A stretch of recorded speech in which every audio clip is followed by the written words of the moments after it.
This Parsha Podcast is dedicated in loving memory and leilui nishmas, my dear friend and study partner, David Gedaliah ben Efraim, Dr. David Genecov, of blessed memory. Dr. Genecov was a dear personal friend of mine. I had the great fortune of studying with him every week.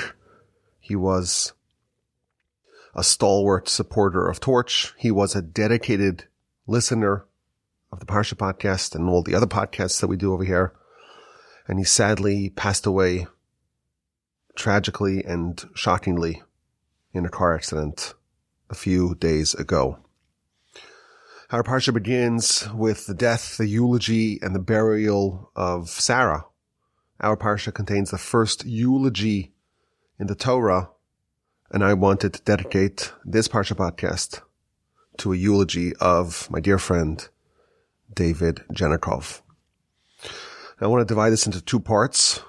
I want to start off by speaking about the subject of eulogies in general, like what's the history of eulogies in our literature, what's the meaning behind it, what's the purpose of it, like what are we supposed to take away from it, what's the objective of a eulogy. And then in part two, I want to talk about David and his life and his incredible qualities and attributes, and try to find something that we can all take as a lesson from his illustrious life. Now we have a eulogy in our Parsha with Sarah. The Torah does not tell us the content of the eulogy that Abraham gave for Sarah. The Midrash fills us in. The Midrash tells us that Abraham's eulogy of Sarah consisted of chapter 31 of Proverbs, Eshes Chayil, a woman of valor. If you have some time, I would encourage you to take a look at the Midrash. The Midrash goes to the chapter of Proverbs, verse by verse, and shows us how each verse relates to Sarah. But of course, Sarah is not the only eulogy that we receive in the Torah. At the end of the book of Genesis, chapter 50, we read about a very lengthy and elaborate eulogy and bewailing of Jacob. The verse tells us that in Egypt, they mourned Jacob for 70 days. And then after they brought Jacob to Israel, to the land of Canaan, there were 7 days of mourning in a place called Goren Ha'atad. And the Talmud describes that all the kings, 36 different kings, participated in the 7-day eulogy of Jacob, and they all placed their crowns on top of Jacob's coffin. And the commentaries tell us that a eulogy is not this monolithic thing. There are 9 different types of eulogy, and the eulogy of Jacob incorporated all different types of eulogies. Later on in the Torah, read about Aaron. When he passed away, the nation bewailed him for 30 days, the men and the women. When Moshe died, he was also bewailed. He was also mourned for 30 days. But with Moshe, it was just the men. Rashi tells us that there's a difference. Aaron was so beloved by all because he was a peacemaker between husband and wife, and therefore the women also mourned Aaron, whereas with Moshe, it was just the men. But this idea of 30 days of mourning became a staple in Jewish life for the mourning of a giant. And even more than 1,000 years later, when Rabbi Judah the Prince died, he requested to not be mourned and eulogized for more than 30 days. He thought it would be inappropriate for him to receive a more elaborate and extended eulogy than Moshe. If Moshe was only mourned and eulogized for 30 days, then Rabbi Judah the Prince should not be mourned and eulogized for more than 30 days. But ultimately, he was eulogized for 30 days, day and night, says the Talmud. And from that point forward, either they eulogized him by day for the rest of the year and they studied at night, or they eulogized him at night and they studied by day for the rest of the year. Ultimately, he was actually eulogized for 12 months. So obviously there's a lot of emphasis in our philosophy and our religion about eulogizing someone who passed, especially a special person. And it raises a basic question, what's the point of it? We're nuanced in it. We have 9 different types of eulogy. There's all kinds of laws that Talmud tells us. For example, Talmud says that eulogizing is such an important thing, it even overrides certain mitzvos. So Talmud says, well, if it's time to recite the Shema, you pause the eulogy to say the Shema, if it's the right time to say the Shema. But if it's time to pray, you just continue with the eulogy. The eulogy is able to override prayer. So of course this raises a question. Why is it so important? What's the benefit of a eulogy? What's the utility of a eulogy? Why is there such significance attributed to it in our religion? And there's another question. When Miriam, Moshe and Aaron's older sister, when she passed away, so her death coincided with the cessation of the water from the well. For 40 years in the wilderness, the nation was drinking water that had been coming out of a rock, and it was given to the nation in the merit of Miriam. She was such a righteous woman that this miracle was bestowed upon the nation in her merit. And therefore, when she passed, the well ceased as well. The well stopped as well. And the commentaries tell us something really interesting and really surprising.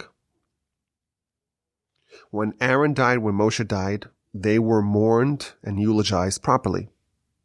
But when Miriam died, she was not sufficiently eulogized. And that's why the well ceased. Had she been sufficiently eulogized, the well would not have stopped. And I think this brings us to the next question we need to ponder about the whole subject of eulogies in general. The sages tell us that because Miriam was eulogized insufficiently, that's why the water stopped. Evidently, had she been eulogized properly or sufficiently, the water would not have stopped. The power of a eulogy is such that it would have succeeded in perpetuating the well of Miriam, the wellspring of Miriam, even after its benefactor had passed. This should really get our attention.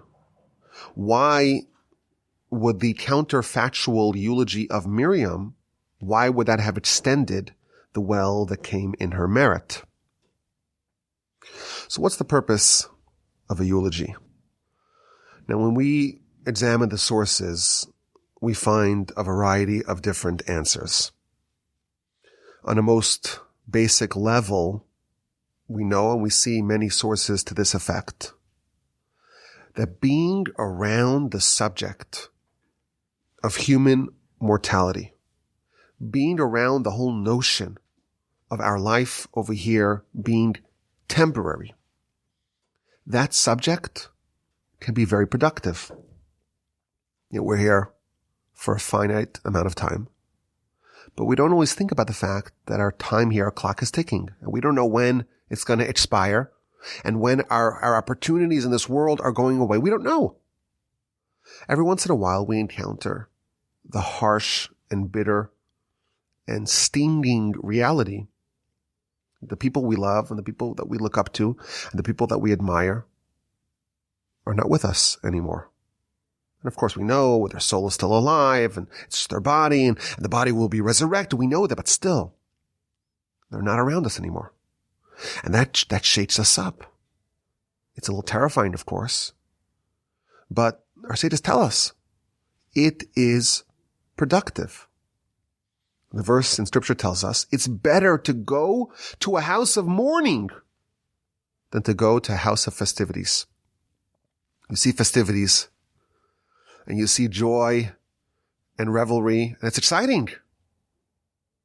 It's better to go to a place where there's sadness and melancholy and depression and mourning and bewailing and crying. Why? Because this is the end of all of humanity. Everyone ends up eventually in that coffin. Ve'hacha yitein libo. And the person who is still alive can take this message to heart. When you experience the harsh reality of the temporality of our life over here, you get an opportunity to think about what really matters. If you're by a funeral and someone that you know and you love and you were close with and you had a relationship with, they're being talked about by their friends, by their family. It should make you remember the fact that one day you're going to be there. And what are they going to say by my funeral? Will I live up to my potential? Will I have wonderful things being said about me like is being said about this person? Am I going to maximize the gifts that the Almighty gave me like this person did? So one of the reasons why we have eulogies is that in general, to participate in a funeral and all the accompanying events, the mourning, the shiva, all that makes us remember that our time here is finite. It's limited. We won't be here forever. Of course, we don't know when that moment is that we're going to be ushered before the heavenly tribunal. We don't know. And therefore, we ought to cherish every moment, every second. We have an opportunity. You're alive. It's the greatest gift of all. You can do mitzvos. You can elevate yourself. You can become more of a soul. You can become closer to the Almighty. And once you pass, you no longer have that opportunity. And when you think about that, it can spur you, it can encourage you, it can be a catalyst for you to elevate yourself. A lot of us have dreams. We have ambitions. We're going to do this. We're going to do that. We're going to actualize our potential. But sometimes we procrastinate. We push things off. I'll get to it eventually. When you see a harsh reality of someone who no longer has this leash, no longer has this opportunity, it reminds you that if you're going to do something, don't wait. Don't push off your dreams. Don't wait for your potential that the Almighty gave you and expects you to develop. Don't wait for that to spontaneously emerge. Do what you can to bring it to fruition.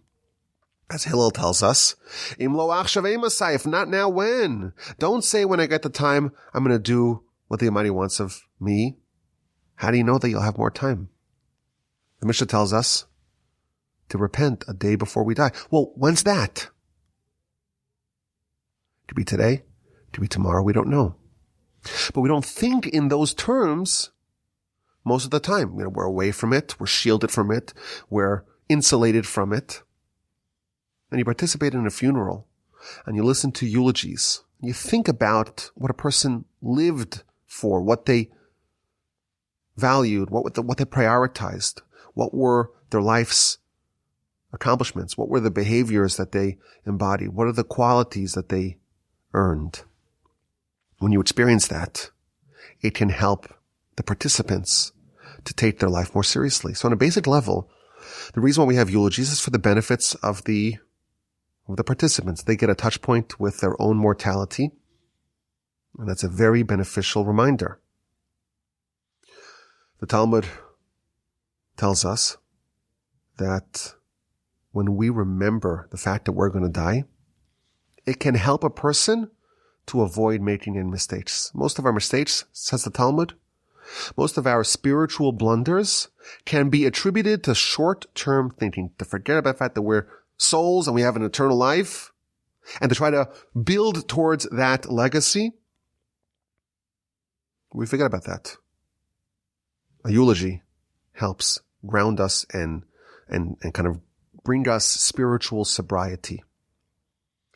I will say, I'm talking more about David in a little bit, but a mutual friend of ours told me that the day before he passed, they were having a very deep and intimate conversation, the deepest conversations that they've had in their entire life.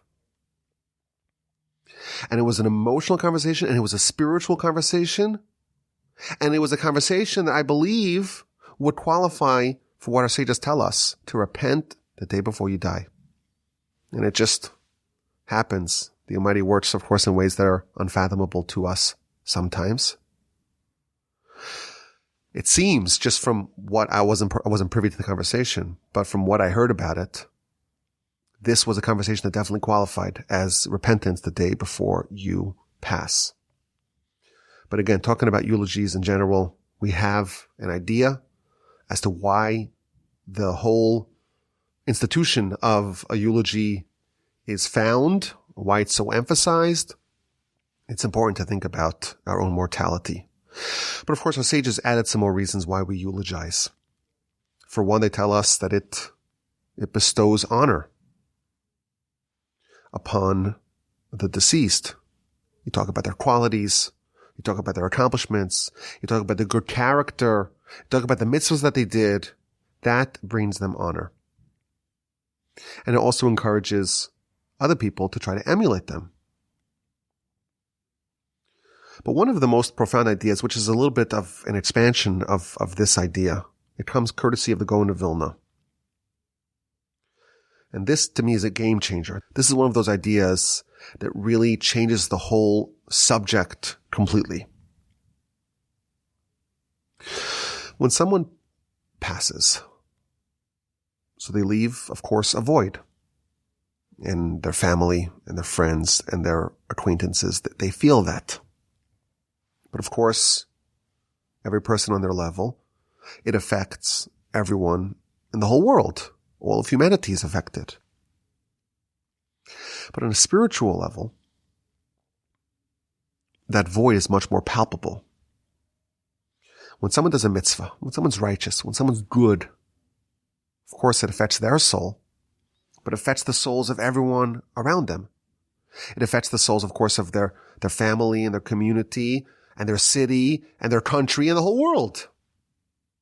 We talked about this idea a couple of weeks ago on the Parsha Podcast, how a person's behavior can affect the kind of the spiritual environment that exists around them. When someone's righteous, they contribute with their qualities and with their talents and with their attributes to the world. And they serve as a positive impact to the world. And when they depart, so of course, the fact that they're not here physically, that causes a void. But the fact that they're not here spiritually also causes a void. We had someone who did so many mitzvos. Someone who was such a righteous person, such a kind person, such a good person. They had such a positive impact on the world in a spiritual sense. And now they're in heaven. Their soul has departed. And they can no longer do any mitzvos. So there's a spiritual void present as well. And of course, the greater the person was in their lifetime, the more righteous, the more kind, the more special the person who passed was, the larger and more cavernous the void that they leave behind. So the suffering is felt by everyone, really. Because on a spiritual sense, we lost an asset, a spiritual asset that held us up, that elevated us. What's going to be? What's going to be with the world? What's going to fill this void? How will we recover? Is there any way for us to maintain our spiritual standing after we lost a luminary? Says the Gaon of Vilna, that is the purpose of a eulogy. The purpose of a eulogy is to identify, to codify, to crystallize what were the qualities of this person. Once you organize that, you understand who this person was and what they stood for spiritually, and you express that to the people, and you impress upon the people the value of the person that they lost, and you encourage them to adopt those qualities, well, then it's almost like the person hasn't passed on a certain sense, in a certain spiritual level. Because if everyone adopts the qualities that the person had, the world maintains, so to speak, its equilibrium. And that creates a certain degree of comfort, of bereavement to the world and to the family to say, even though we lost this person, but we're going to do what we can to perpetuate who they were and what they stood for. What happens if the qualities, if the attributes of the deceased are adopted by those who remain alive, the world maintains its stability. Of course, the void is still there. But the person on a spiritual level, what they stood for, what they lived for, to a certain extent, because those qualities are adopted by the listeners, by the recipients of the eulogy, what they lived for spiritually actually continues to be present in this world vicariously through all those who were inspired to adopt their qualities. There was a really remarkable woman in our history, one of the most remarkable women, one of the 7 prophetesses of the Jewish people, a woman of indomitable faith and strength, a woman whose tenacity and unwavering belief in the future of the Jewish people contributed, as the Talmud tells us, to the birth and development of Moshe and of the nation. Moshe's big sister, Miriam. She was one of the greats. She was one of the giants. And in her merit, the well that emitted water from the rock was given to the Jewish people. And when she passed, the merit went away. And the nation dropped, and the well stopped. But why? Why did it stop? Because it only came in her merit. And she wasn't properly eulogized. Had she been properly eulogized, the well would have remained. Now we know why. If she was eulogized properly, those who heard the eulogy would have adopted her qualities, and they would have upheld her righteousness. And therefore, even though Miriam would not be around us, her qualities and her attributes and her greatness would have endured through those listeners of her eulogy, and the well that came in her merit would have continued in her merit as now fulfilled by the listeners of the eulogy. And again, on some degree, if someone is eulogized properly, it's as if they're still around. So this is, of course, a deep insight into the meaning of a eulogy. And it's much more demanding, because it's not just, let's learn about this person. Let's really, really study this person and see what they stood for, what their qualities were, and why were they so special, and see what we can do to adopt that. And of course, it demands of us to truly absorb the lessons and the qualities and think about how we can, in some way, integrate and assimilate those qualities into our life. But I think that with this understanding, I want to talk about my friend David Gedaliah ben Efraim. Now, I know in the podcast, a lot of y'all don't know who he was. So I'm going to try to give you a little character sketch of him. But even if you don't know who he was, you could still be inspired by him. You could still be inspired by his life and his hard work and his accomplishments and his qualities, his sterling qualities. And hopefully we can all be inspired to mimic them in some way and elevate ourselves and take on, so to speak, some of the greatness that he had, and in some degree, in some capacity, do something to perpetuate the wonderful qualities that he embodied. It's hard to take it all, of course. He was such a prince of a man, such a gem. And as we'll talk more, he did so much, and he stood for so much. It's really hard for one person to say, I'm gonna fill those shoes myself. But everyone could pick up something, and I'm going to make a suggestion at the end as to something that we could all adopt to go along his path. The Talmud talks about when the great sages passed, they would take the qualities of the great sage and divide it up amongst the students. So there's this precedent of this idea. You don't have to undertake to be a perfect reenactment, a perfect representation of a person, but at least let's take on something. So when you want to speak about someone like David Genecov, how do you capture such a man? How do you capture the greatness and the specialness of such a person? So we could talk about his brilliance, and he was a genius, not just a genius in potential, But like everything that he did in his life, he utilized his potential. And he had curiosity and he had thirst for knowledge. I was his study partner. And I know he also listened to the podcasts. So I got to make sure if you're going to come study Torah with David Genecov, you got to make sure that you're up to speed. You're up to snuff. He was a sharp listener to the podcast. If there's some sort of logical flaw in the reasoning, he would let you know because he would spot it and he would tell you about it.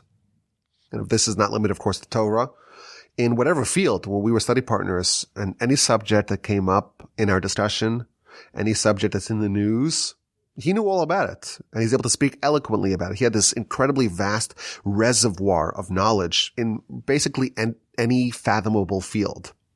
But not only that, there's some people that they know a lot, but they have a hard time kind of relating it to the lay people. He had this unique ability to grasp on a deep level complicated subjects, but also had a way of explicating it, of explaining it to a novice. I actually thanked him in my book in the acknowledgement section because he read, I don't know if he read the whole thing, but he read vast parts of it and all kinds of suggestions. Even though I reread the book 20 times before I hit publish, found all kinds of typos and mistakes. Maybe you shouldn't say it like this, say it like that. He was a brilliant person and a genius. And we could talk about that. We could talk about his career successes that were absolutely off the charts. He was a gifted craniofacial surgeon, absolute top of his field. He was actually part of the surgery team that did the first operation of separating conjoined twins. It was like a 30-hour or even more, very, very long surgery. And we talk about his care and his compassion and skill as a physician and a surgeon. We could talk about his drive and ambition. He had just uncommon drive and ambition and energy. He was always innovating, always taking on these world-altering projects. He started off as a surgeon and he continued that, but he got involved in other areas of medicine, biotech. He was always working on all kinds of solutions. I remember there was a time that we were studying and he had some cancer treatment and they were monitoring some patients that had taken this new drug. I don't know if it's a drug or some sort of treatment. And every week we would talk about, well, how's the patient doing? Are they still alive? But he was working in all kinds of fields, ALS, various cancer treatments, drugs that would vastly improve the outcomes for all kinds of conditions. And he was able to work simultaneously in all kinds of different fields all at once. And he made wildly ambitious goals for himself and he pulled them all off.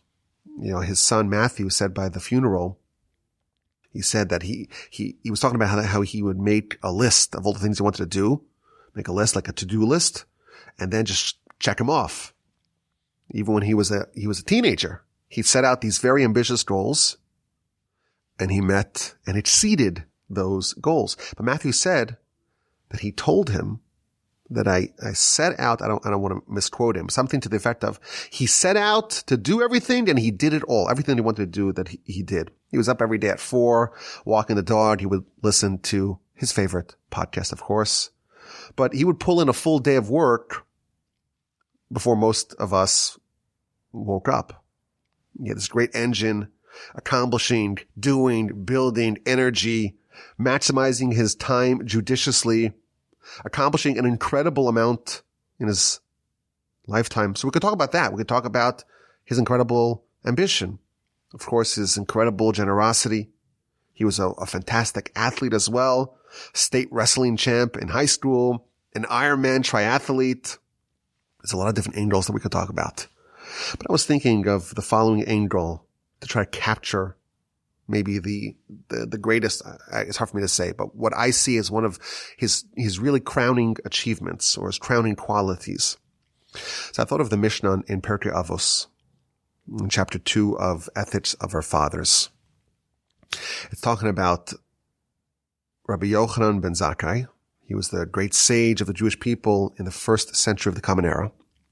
And he had 5 primary students: Rabbi Eliezer, Rabbi Yehoshua, Rabbi Yossi, Rabbi Shimon, and Rabbi Elazar.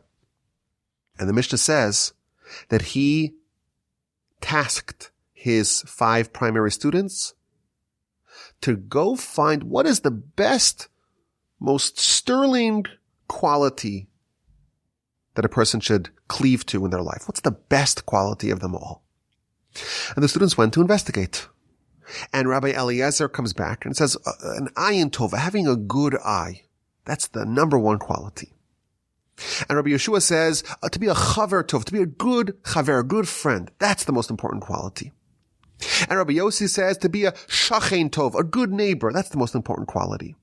And Rabbi Shimon says, haroes hanol, to see the future, to anticipate, to intuit the future. And finally, Rabbi Elazar says to have a leiv tov, a good heart. So the great rabbi said,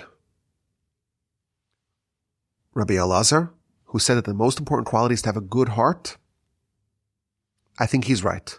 Because included in a good heart are all the other things. You have a good heart, you have everything. All the 5 students arrived at their own conclusion. Good eye, good friend, good neighbor, seeing the future.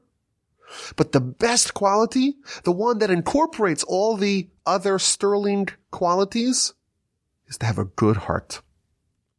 And thinking about David, and thinking about what everyone was saying about him in the funeral, this is David Genecov. He had a good heart. In his heart, he saw good in other people. He saw the potential in other people. He was an overachiever. And he wanted other people to flourish as well. So he could be tough. He could be exacting.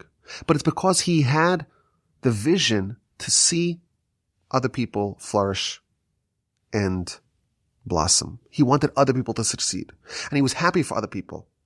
And he always had a warm smile and a positive, cheerful, optimistic attitude. That's David Genecov. And all these qualities, to have a good eye, to think about other people, and to be a good friend. This is David Genecov.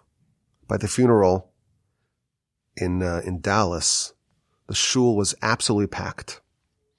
And someone joked that the shul was fuller for his funeral than it was on Rosh Hashanah.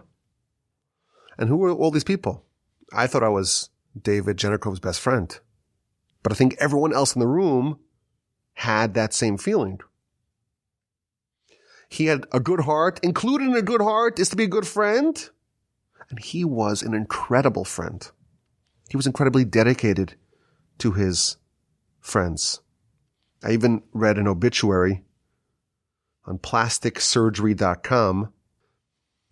My friend Bill sent me the obituary, and it reads a quote from some head of some surgery, something of America, Association of America. This was the quote. David was one of my closest friends and a respected colleague in plastic surgery. He made everyone feel like they were his best friend. But he was really oriented to thinking about other people in an uncommon way. He really was thinking about other people. He lived for other people. I was looking for this card. David wrote me a card last year. It was such a nice card. It was so kind and thoughtful. I actually saved the card. I couldn't find it. I have it somewhere in my drawer. I couldn't find it. I wanted to read it again. But it was so nice. It was so thoughtful. He had a way of just making everyone else feel so special. But he really lived for other people. Now, included in having a good eye, our sages tell us, is to be a good neighbor. Now, what does it mean to be a good neighbor? The one opinion talks about being a good friend. If you're a good friend, you'd imagine you'd be a good neighbor as well. So perhaps we can suggest that the idea of being a good neighbor is to be close and to be a good person, not just to the people who are distant from you, but also to the people who are closest to you. Some people, they have big ideas. They want to change the world. They want to improve all of humanity. Let's help the masses. Let's work on this project and that project. But unfortunately, the people that are closest to them sometimes are ignored or suffered. They're too busy with the big picture to sweat the little stuff. Not David. I don't think I could think of another person who was as caring and as dedicated to his family as David Genecov. There was just nothing that he wouldn't do for his wife Lisa, and their 4 children, Michael, Max, Matthew, and Megan, and their significant others. He was always thinking about them. He was always kind of monitoring where they are, where they're at, what they need, what can I do for them? I'm going to have a heart-to-heart with this one. I think this one needs that. I'm going to try to get this person to speak to that one because that's what they need. He would really deeply think about what his children needed. He was attuned to the specific needs of each of his children. It was just so striking. By the funeral, his 4 children, they all spoke really, really powerfully about their relationship with their father. But it was amazing to see how each one of them had a completely different relationship. I don't know, completely, but each one had a unique relationship with their dad.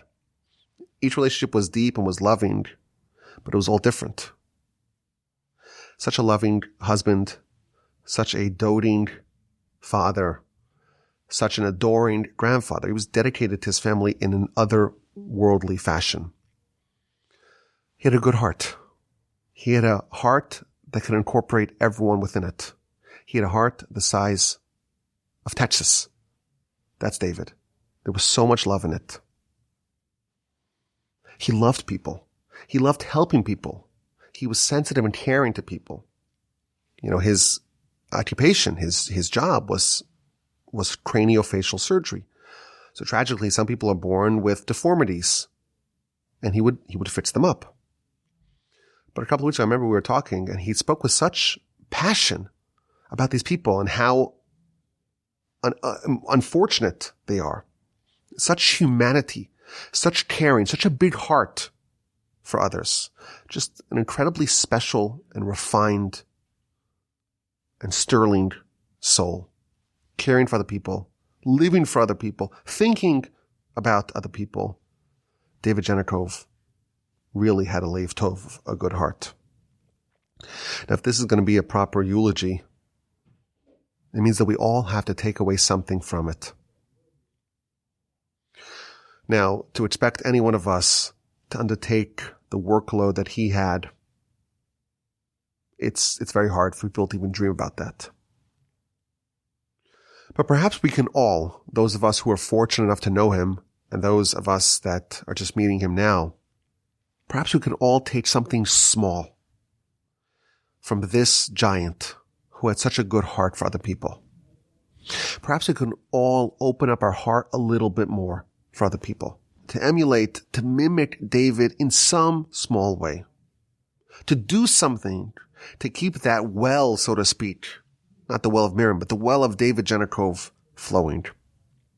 So I have a suggestion. I remember hearing a long time ago, like maybe 20 years ago, a long time ago, I was listening to a lecture, and the person was saying that, we tend to be selfish. We're inward thinking. We care about ourselves. We don't care enough about others. And really what the Torah is trying to get us is to open our hearts for other people, not just for the people, but to open up our hearts, of course, for the Almighty. What the Yetzer Hara wants us to do is to live just for ourselves, to be cloistered up in our own little world, in our own little cocoon. All we care about is ourselves.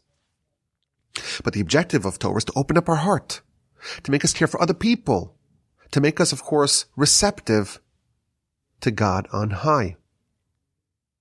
But by default, we're so self-absorbed. And we live, even though we're surrounded by other people, we actually live by ourselves. And that's, of course, a horrific indictment. So what this lecturer was saying, the Talmud says, Kishem shepartzufeim shonos, just like every person has a different face, a different countenance, a different visage, everyone looks different. So too, their personalities, their idiosyncrasies, their attitudes in every area of life are different. So what this lecturer was encouraging us is not to change everything overnight, not to become someone who lives completely for other people overnight, but at least notice the face of every person you encounter. Just notice the face. Just to begin this process of starting to have a good heart to live for other people. So perhaps this is something small that we could all take away from our eulogy of David Gedaliah ben Efraim.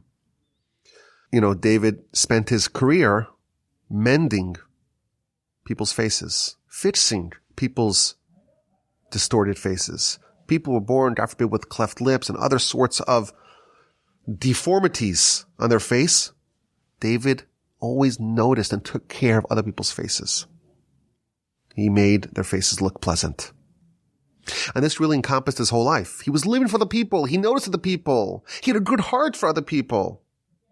He had this quality again that incorporates all, that towers above all. He had a good heart. Let us take just the first page from his book. Let us follow his ways in just a little step. To live a little bit more for other people. Just to start by noticing other people, noticing their face, noticing that they're all different. We're all different. We all have our own eccentricities. We all have different faces, and we all have different personalities. And through that, maybe we too can take a little step in trying to emulate and to be inspired by David Gedaliah ben Efraim. May his soul be elevated in heaven.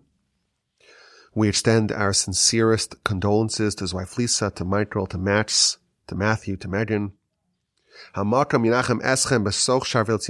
Almighty comfort you amongst the mourners of Zion and Jerusalem, and may you experience no more pain. You all have massive shoes to fill. You saw your father, your husband's greatness up front, closer than anyone. He loved you with uncommon commitment. He was proud of all of you. But you have to know that now he cannot do any more mitzvahs. But every mitzvah that you do can help him. And thus he can actually vicariously do mitzvahs through you. When you say Kaddish, you elevate his soul. When you do a mitzvah, you elevate him in heaven. Every good deed, every action that you do, everything that you do to mimic and perpetuate the great legacy that he laid before you, that raises his status. May you continue to make him proud as he looks down from heaven upon you. Now, we usually end off the podcast with a question. I thought it would be fitting to read a Dvar Torah written by David. Most weeks, David wrote a Dvar Torah and he emailed it to his children. And occasionally, he would send it my way as well.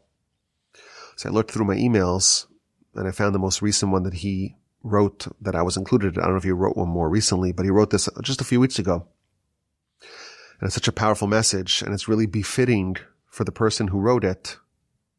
So this is going to be the final segment of the podcast. He wrote, this is Parsha Bereshis, so just a few weeks ago. Now that we are finished with Deuteronomy and Simchas Torah, we're starting the Torah all over again from Genesis, verse 1, chapter 1. When God creates the universe, etc. I am sure everyone has heard or read the story. On day 6, God creates Adam and then Eve from his rib, so he will have a partner in the world and help taking care of the Garden of Eden. Prior to this, though, God created millions of animals, birds, cows, deer, fish, etc. However, he only created one Adam, a single being.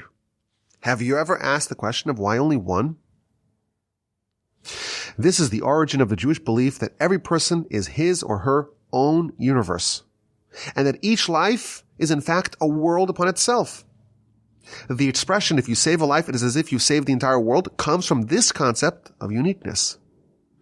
We are here with our own unique perspective, set of skills, history, and exposures to complete our task here on earth, whatever it may be. Most often, we don't really know what that task is, but we need to push ahead regardless. We are each the unique player, the one player in our own universe that can achieve our respective goals and ambitions. It was as if God created the entire world just for each person. There are over 7 billion worlds all existing at the same time, but in different and unique ways. This level of uniqueness is further demonstrated in what Hashem says after Cain has murdered his brother Abel in the Parsha. Cain spilled the bloods of Abel, not just the blood.